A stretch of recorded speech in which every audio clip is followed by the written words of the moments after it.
Hi everybody, Jewel here with your tropical update for J7409 weather. Boy, oh boy, folks, this is unreal. The tropics are popping. That's all I can say. It's like, you guys remember that little low pressure area that's been rotating around an extra tropical low way up in the northeastern Atlantic? Well, you know what? This system is now subtropical storm Alpha. Yes, it's Alpha. Now, while this system is still in the cyclonic envelope of a large extratropical low and likely neutral or cold core, it has developed enough tropical characteristics to be considered a subtropical storm. Now, little change in strength is forecast until landfall in Portugal. That's going to happen in the next couple of hours. Now, the max winds in it when it goes into Portugal should be around 50 miles per hour. It's going to bring rain and winds in Portugal, and it will start to come down in strength to 35 miles per hour when it gets inland in Portugal and then turn into a post-tropical, extratropical depression and finally dissipate. But can you believe it, folks? This is subtropical storm Alpha. Then we have tropical storm Wilford. This is Wilford right over in here. Now, Wilford, folks, it's formed earlier this morning. It is continued to be the record-setting pace of the 2020 hurricane season, folks. Now, since it has the earliest 21st named storm on record, Wilford, it's done this, and it's about 3 weeks earlier than Vincent. Now, Vincent happened in 2005 when we went through the alphabet that year, the year of Katrina. But this is the earliest 21st named storm on record, and it was about 3 weeks earlier than Vincent. This is Tropical Storm Wilford right in this area here. Now, it looks like further intensification is possible of Wilford during the next day or two before a large upper level trough. Looks like it's going to drop into the path of the storm and stay there for at least a few days. Now, that should promote weakening due to a substantial increase in the shear, and most of the global models show this tropical cyclone opening up into just a trough in the next 5 days. Now, Wilford is moving west-northwest, and the storm is forecast to continue this motion for the next several days, and this is all because of steering from the low to middle level subtropical ridge. Now, if Wilford intensifies more than it looks like it's going to, well, that's going to change a few things. It would probably move a bit to the right of the forecast track that we'll check with the National Hurricane Center in a moment for a while due to the expected southwesterly flow at higher levels before eventually turning back west-northwest. Right now, Wilford's wind speeds are 40 miles per hour. And then we come over, as we look on this tropical satellite map, Hurricane Teddy. Hurricane Teddy. Well, there's been very little change in Teddy's structure, okay? Very little change has happened with it. Now, I was going to show a satellite picture, but all the satellite pictures that are coming in are all chopped up and have holes in them, so that's no good. That's why I'm showing this tropical map instead, okay? Now, it looks like about an hour or so ago, when the eye began to fill in slightly with the cloud tops over the southern portion of circulation warmed a bit over Teddy, and it's looking like new convection with very cold cloud tops have developed recently over the northwestern quadrant of Teddy. So the cyclone could just be undergoing a temporary intensity fluctuation that typically occurs in powerful hurricanes. Now, Teddy is expected to remain on the general course that we've been seeing on the track the next couple of days, and it's going to keep moving southwesterly, and the southwestern periphery of a mid-level ridge is what it's following. Now, by the end of the weekend, when Teddy will likely approach the Bermuda area, it should take a turn to the north-northeast. That's still forecast looking like it's going to occur, and that's because of a mid to upper level trough, and it's going to be moving off the northeastern section of the U.S. coast. Now, early next week, this trough is expected to cut off. Now, that's going to cause Teddy to turn slightly to the left and approach Nova Scotia in about 4 or 5 days. There is a chance it could affect a little bit of Maine also.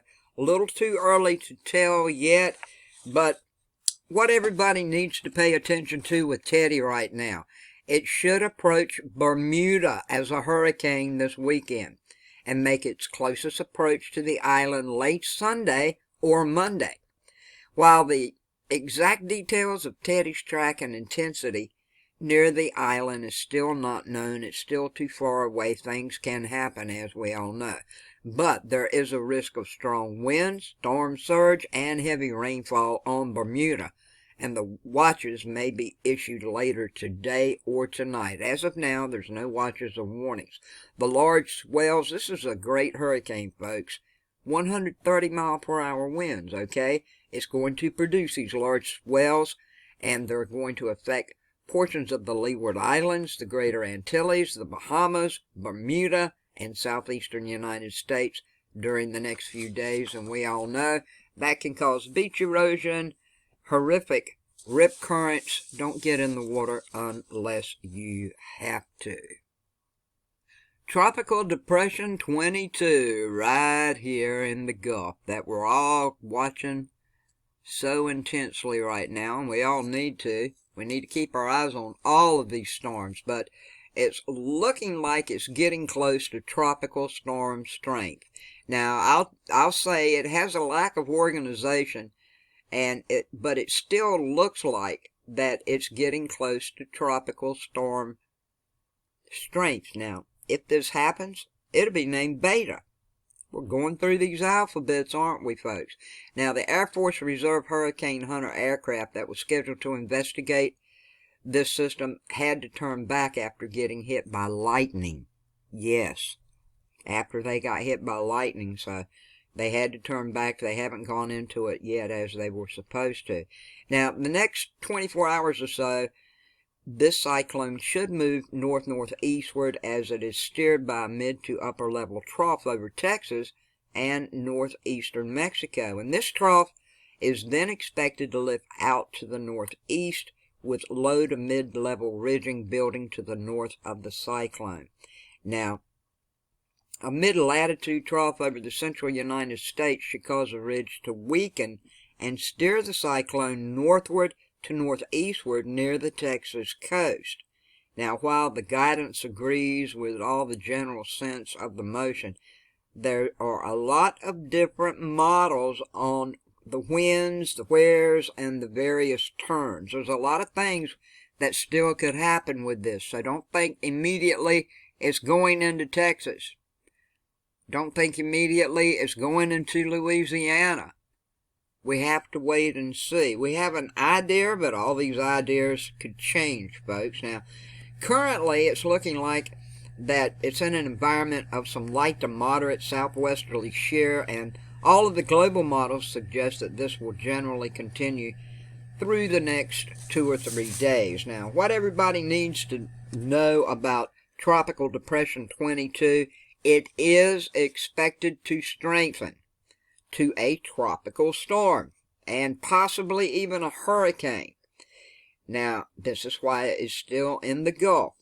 Nowhere inland yet. Everything's still in the Gulf, and there is an increasing risk of heavy rainfall and flooding along the Texas coast from Sunday through at least the middle of next week, as this system is forecasting to look like it's going to move slowly near the Texas coast.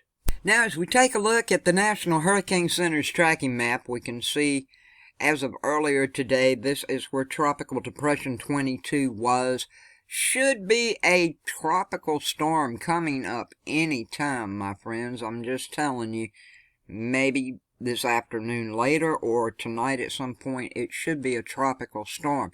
It will look like it's going to turn into a hurricane, but the top wind should be 75 miles per hour. And this should happen in probably, I'll say, 2.5 to 3 days as we come up here. By Sunday, right in this area here, then turn back to a tropical storm. And as you see, the center never has got into the Texas inland area anywhere, looking like it's going to go up this way and possibly move on across this way. Too early to tell. We'll have to wait and see. Now when we look at Tropical Storm Wilford, it's going to remain a tropical storm, folks. It's looking like the highest winds in Wilford will probably get around 45 miles per hour at this point. It should not be a threat to any of you guys over here. Maybe stir up the water, you know, make the rip currents and everything in the surf rough a little bit. But it's going to fizzle on out, as you can see, probably by Tuesday. I think it won't be long-lived at all. It's looking like it's just going to dissipate greatly as it moves on along. The first of the week, it should be downgraded greatly. And here is powerful Major Hurricane Teddy's tracking chart from the National Hurricane Center, remaining a major hurricane until it takes that turn and starts to move northeastward some, as you can see. Looking like now it's going to go on the left side of Bermuda. I mean the right side. Listen at me, the left side. The right side of Bermuda. It could inch a little closer over. If it were to do that, you get a main hit. But hopefully it's going to stay to the right of Bermuda, affecting, as you can see, all of these areas up in here. It would come in as a hurricane. The winds would probably be a Category 1 at that point when it goes around Bermuda, looking like the winds will be anywhere from 110 to 90 miles per hour. And then it's going to be a subtropical storm as it moves on across. If it were to inch just a little farther to the west, it would affect portions of Maine here, and that's what it was looking like. We still don't know if that might not happen, so we're going to have to watch this very, very carefully. I would suggest that everybody keep their eyes up in these areas right in here on Hurricane Teddy. If anything were to change, you would need to be ready and prepared. Looks like it's not going to, but there is that chance, so stay on it. There are no watches and warnings up for anyone at this time. However, though, I do want to say one more time, Bermuda, you could have watches and warnings starting as late as tonight for Hurricane Teddy. And look real closely right over here. You see there's Tropical Storm Alpha. This blows my mind, folks. You know, it just don't want to stop. Then we have over here disturbance number 3. It's post-tropical cyclone Paulette. Someone asked me if it were to re-intensify, would it keep its name? Yes, it would, but it might have some redevelopment characteristics. It's low, though. In 5 days, 30%. We'll keep our eyes on it. And then, of course, we do have disturbance number 4. It's got low possibilities right now. It's just a tropical wave. Should move off the west coast of Africa early tomorrow, Saturday. Some gradual development will be possible thereafter, though. Of course, when it moves off generally in the west-northwest direction over the Atlantic, it's going to get in the waters. Things are going to happen. Right now, though, 0%. 5 days, 20%. And that's a check of the tropical update, folks. Boy, we had a lot to talk about, huh? Please keep your eyes on all these systems.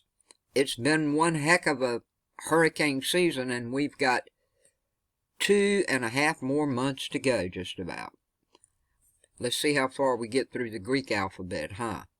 If you haven't subscribed and you're into the weather, please do so. Click subscribe, click the bell. Make sure you check off all to get all my latest videos as I put them out. I would greatly appreciate it. Thanks for everything you guys do for me. I love you all so much. Please stay safe. Have a wonderful weekend. and have a good evening, a safe evening, and a blessed evening. Peace, love, and kindness to each of you. Thank you for watching.